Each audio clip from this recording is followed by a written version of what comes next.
Obrigada, Paula. Bom dia família. Sexta-feira, 18 de novembro. Bem-vindo à edição matinal de notícias da Canção Nova. Estamos ao vivo na capital paulista e a gente mostra para você como tá maravilhoso o céu lá fora. Tem sol com algumas nuvens, não chove e os termômetros ficam entre 15 e 26 graus. Tem muita notícia boa para você começar o dia bem informado. O Papa Francisco se prepara para uma viagem às raízes da sua família no norte da Itália. E vamos te levar à Terra Santa para conhecer uma exposição que conta a história do Santo Sepulcro. Você sabia que amanhã é o dia do cordelista? O cordel é aquele tipo de literatura muito conhecida no Nordeste por causa das rimas. Eu, particularmente, acho muito lindo. E atenção, jovens aqui de São Paulo, tem Congresso da Canção Nova para você participar. Nós voltamos em 2 minutos, veja aí como fica o tempo em Campo Grande. Por lá tem sol com algumas nuvens, não chove e faz calor. A máxima chega aos 34 graus.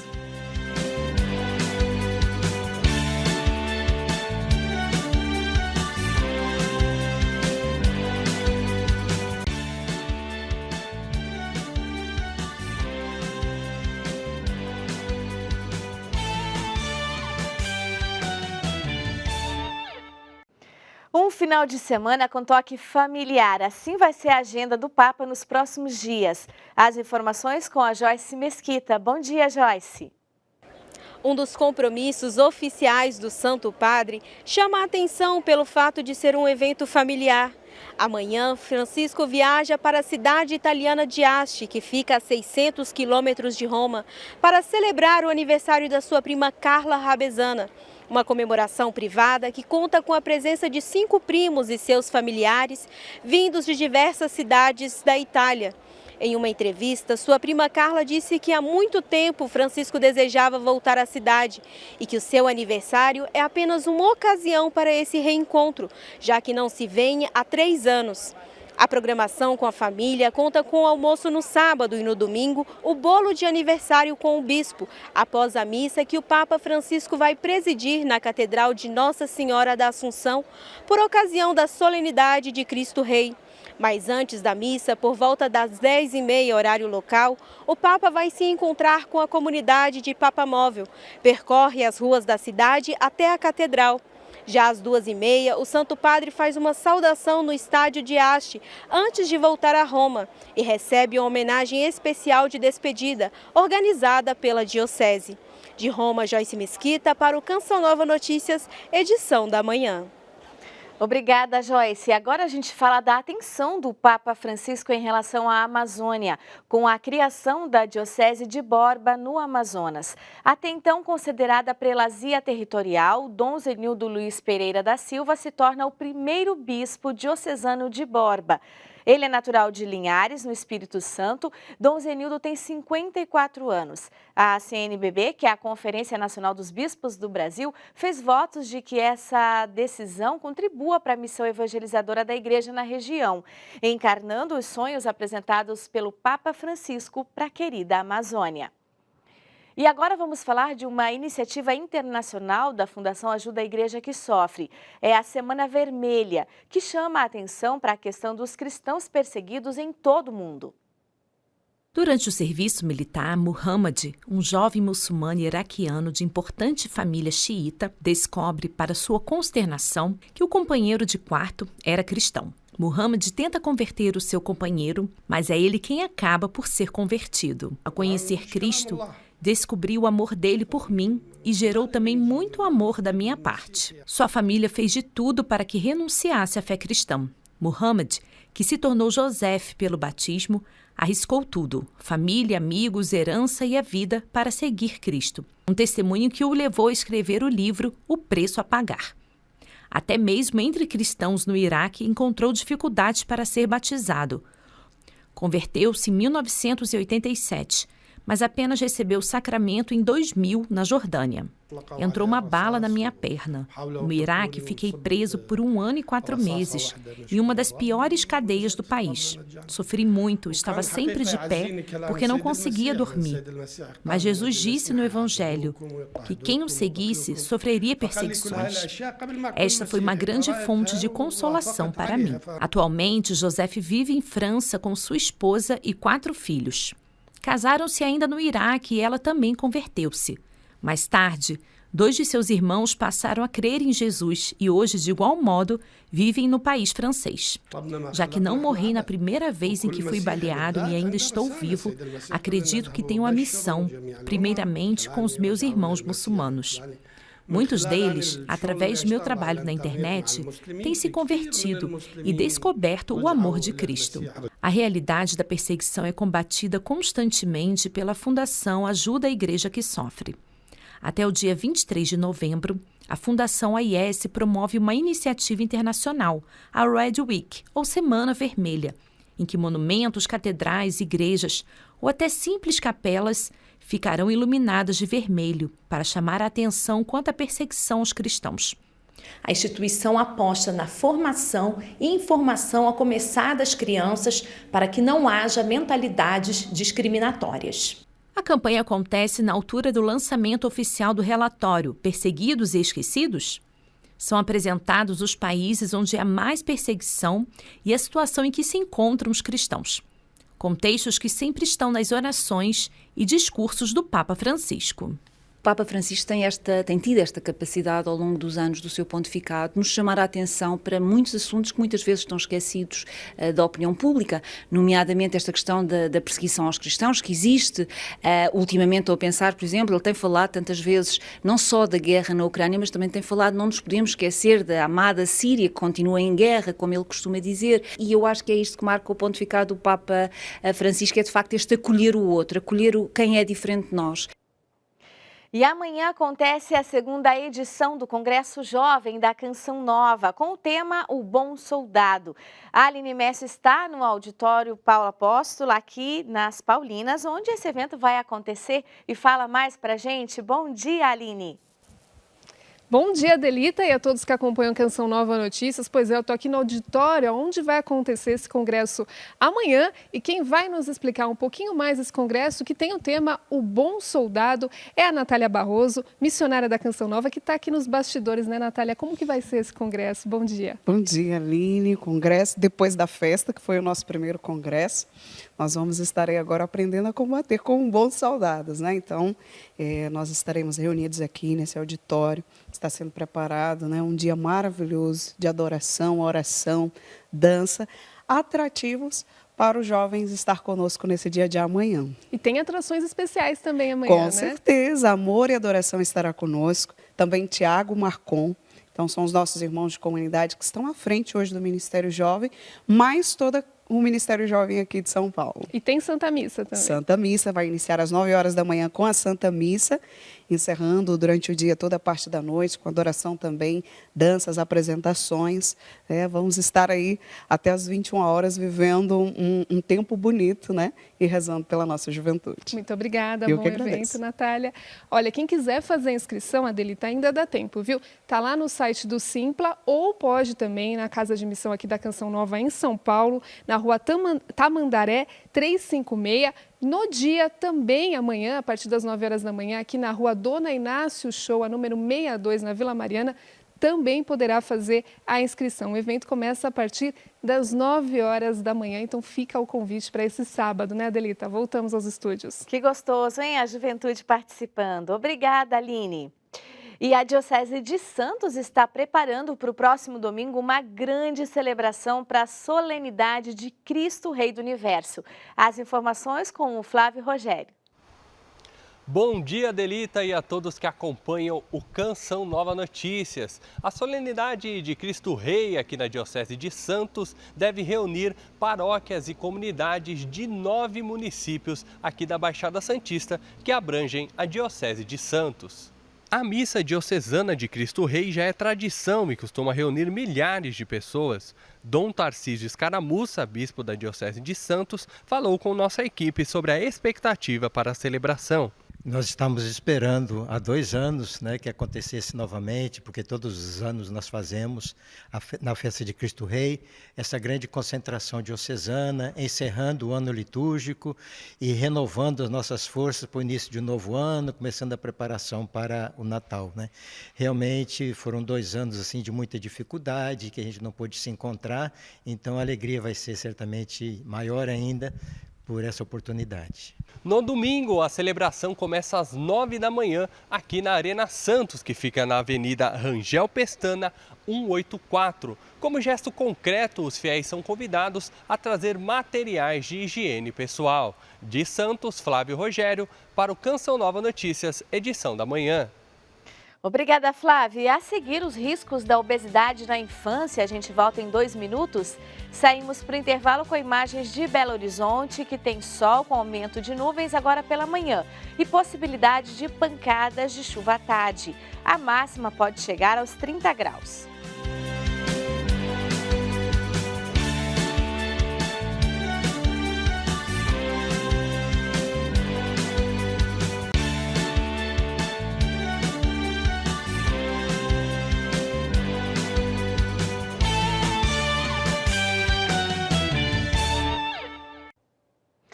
Olá, estamos de volta e a União Europeia concordou em ajudar os países mais pobres em casos de desastres climáticos. Esse é um dos destaques do noticiário internacional. Demissões agitam o Twitter enquanto Musk tenta convencer alguns trabalhadores a ficarem. Essa é a manchete do New York Times. Elon Musk exigiu trabalho duro ou ir embora. Diante da exigência, centenas de funcionários do Twitter deixaram a empresa. O novo proprietário havia dado aos funcionários um prazo até quinta-feira para decidirem se deveriam sair ou ficar, e assim construir um Twitter 2.0 inovador. O El País destaca: Pelosi abandona a liderança dos democratas na Câmara dos Deputados. A democrata garante que não aspira a nenhum cargo depois que a Câmara for comandada pelos republicanos. Pelosi foi presença marcante na Câmara dos Deputados dos Estados Unidos nas últimas 2 décadas. Empolgada e nervosa, anunciou nesta quinta-feira que seguirá na Câmara como deputada, mas sem aspirar a nenhuma liderança, e afirmou: é hora de inaugurar uma nova geração de democratas. E o The Guardian afirma: na COP27, a União Europeia concorda com o Fundo de Perdas e Danos para ajudar países pobres em meio a desastres climáticos. A mudança de postura coloca holofotes nos Estados Unidos e na China, que se opuseram a financiar a ajuda. E a presença do ar seco dificulta a formação de nuvens de chuva. Vamos ver como fica o tempo hoje. No centro-oeste tem ar seco no sul de Goiás, em Mato Grosso e Mato Grosso do Sul. Região com temperaturas altas com até 12% de umidade. No sul do Brasil, o ar também vai ser seco nos 3 estados e ainda pode ter geada na Serra Catarinense. Pode fazer 10 graus em Curitiba e até 31 em Porto Alegre. As nuvens carregadas estão sobre parte do norte, do centro-oeste, nordeste e sudeste do Brasil. Para hoje, a chuva persiste na Bahia e há risco de alagamentos e transtornos. Tempo firme no sertão cearense e pernambucano. Os termômetros registram 32 graus em Fortaleza e 30 em Recife. No norte, as Acas vai atuar na sexta-feira. Tem chuva no sul do Pará, Tocantins e em parte do Amazonas. O clima chuvoso continua no Espírito Santo com volumes elevados. Já em São Paulo, o tempo fica aberto. É mais uma área do país com ar seco. As temperaturas variam entre 14 e 27 graus em Belo Horizonte e entre 12 e 25 em São Paulo. Segundo o levantamento do Instituto Brasileiro de Geografia e Estatística, no Brasil, 1 em cada 3 crianças de até 12 anos está acima do peso. Nós conversamos com um ortopedista que explica como o sobrepeso prejudica o desenvolvimento físico das crianças. O excesso de peso e a obesidade têm acontecido cada vez mais nas crianças, porque nós temos uma sociedade cada vez mais sedentária e também com acesso a comida de baixa qualidade sendo mais barata. Então, com isso, as crianças não só não gastam as calorias que elas consomem, como fica mais fácil para elas consumir calorias vazias. Então, elas acabam comendo, por exemplo, doces, salgadinhos, aquelas coisas que engordam e, na verdade, não tem nenhum valor nutritivo. Nosso papel como sociedade é justamente a gente trabalhar para que as crianças façam atividades físicas, que elas criem o gosto pelas atividades físicas desde a infância e que elas consigam se alimentar de forma adequada, porque na verdade nós, né, somos os pais que controlamos o que entra em casa. Então a criança pode até pedir uma bolacha, mas se não tiver uma bolacha em casa, ela não vai ter como comer. Então o nosso papel é justamente não comprar essa bolacha para ajudar as crianças a se alimentar de forma adequada. O excesso de peso traz muitas complicações para a criança. Do mesmo jeito que para o adulto, que essa sobrecarga pode dar dores nas articulações, na coluna, na criança também. Então, na pandemia, em que as crianças ganharam muito peso, eu vi crianças ganhando 10, 15 quilos, que às vezes é uma coisa que pode ser 30%, 40% do peso dela, elas começaram a apresentar muitas dores nos joelhos, dores nos pés, tornozelos, descondicionamento físico, então muito cansaço para fazer as atividades que elas faziam antigamente e dores na coluna também. Ao longo prazo, a gente não tem muita certeza do que pode acarretar, mas faz a gente pensar em um desgaste articular mais precoce. Então, a gente só vai saber disso nas crianças que agora estão obesas, a gente vai ver daqui uns 40, 50 anos, que é quando elas estiverem mais idosas, se aconteceu essa artrose, esse desgaste mais precoce. A gente sabe que as dores são sim reais e tem acontecido cada vez mais conforme as crianças engordam.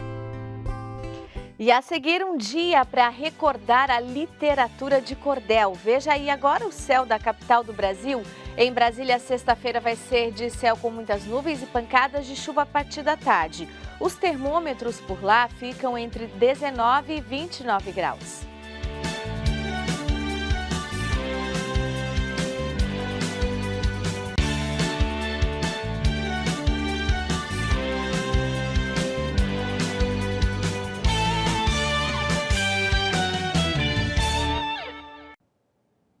Olá, estamos de volta e neste sábado é comemorado no Brasil o Dia do Cordelista. A literatura de cordel é muito conhecida no Nordeste por causa das rimas, mas este estilo nasceu na Europa, passou por Portugal e Espanha e chegou aqui ao nosso país por meio dos colonizadores.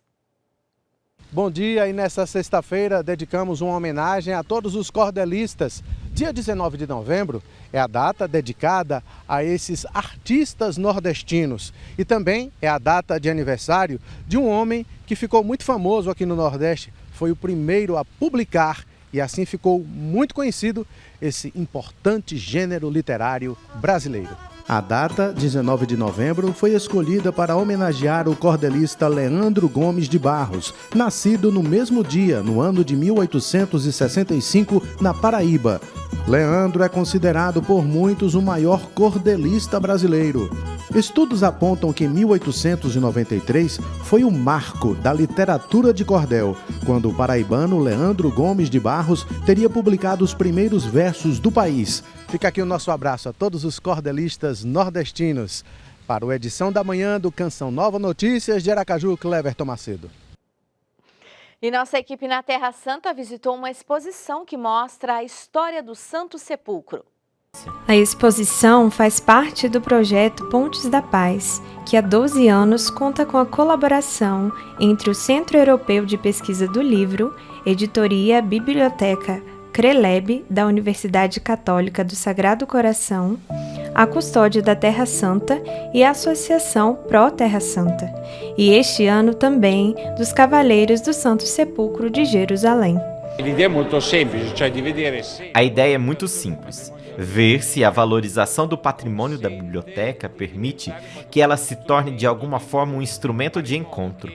Fazer de modo com que o material da biblioteca possa ser comunicado de forma simples e eficaz. É como se um peregrino também adquirisse dados arqueológicos, culturais, não apenas espirituais, e isso se unisse ao Deus encarnado, que é o Deus da história.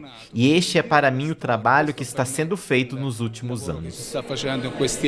A exposição está dividida em 3 seções e conta com a história do Santo Sepulcro através do olhar de peregrinos, curiosos e estudiosos, do século XV ao XX. Na primeira parte, o visitante é acompanhado à descoberta da Basílica pela história e desenhos dos peregrinos. A segunda seção apresenta vários volumes ilustrados, com uma finalidade mais estética. A abordagem da terceira seção é a científica e técnica. De particular importância são as obras do franciscano Bernardino Amico. Este é o objetivo da biblioteca, não apenas manter as memórias escritas dos frades, mas torná-las acessíveis às nossas gerações, que possam tornar-se parte desta memória e desta tradição, e continuar este trabalho iniciado há 800 anos.